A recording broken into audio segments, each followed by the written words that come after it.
کاملین کی خدا خوفی۔ حضرت سلیمان بن یسار رحم اللہ تعالی مشہور محدث ہیں۔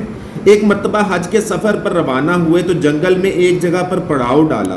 ان کے ساتھی کسی کام کے لیے شہر گئے تو وہ اپنے خیمے میں اکیلے تھے۔ اتنے میں ایک خوبصورت عورت ان کے خیمے میں آئی اور کچھ مانگنے کا اشارہ کیا۔ انہوں نے کچھ کھانا اس کو دینا چاہا تو اس عورت نے برملا کہا کہ میں آپ سے وہ کچھ چاہتی ہوں جو ایک عورت مرد سے چاہتی ہے۔ دیکھو تم نوجوان ہو، میں خوبصورت ہوں، ہم دونوں کے لطف اندوز ہونے کے لیے تنہائی کا موقع بھی ہے۔ حضرت سلیمان بن یسار رحم اللہ تعالیٰ نے یہ سنا تو سمجھ گئے کہ شیطان نے میری عمر بھر کی محنت ضائع کرنے کے لیے اس عورت کو بھیجا ہے۔ وہ خوف خدا سے زاروں قطار رونے لگ گئے اور اتنا روئے کہ وہ عورت شرمندہ ہو کر واپس چلی گئی۔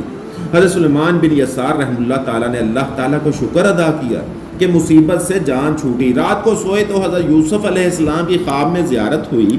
آپ نے فرمایا مبارکباد ہو، تم نے ولی ہو کر وہ کام کر دکھایا جو ایک نبی نے کیا تھا۔ سبحان اللہ۔ یہ ایسے واقعات سننے کے لیے ہمارے چینل کو لائک کریں اور بیل آئیکن لازمی پریس کریں۔ بہت شکریہ۔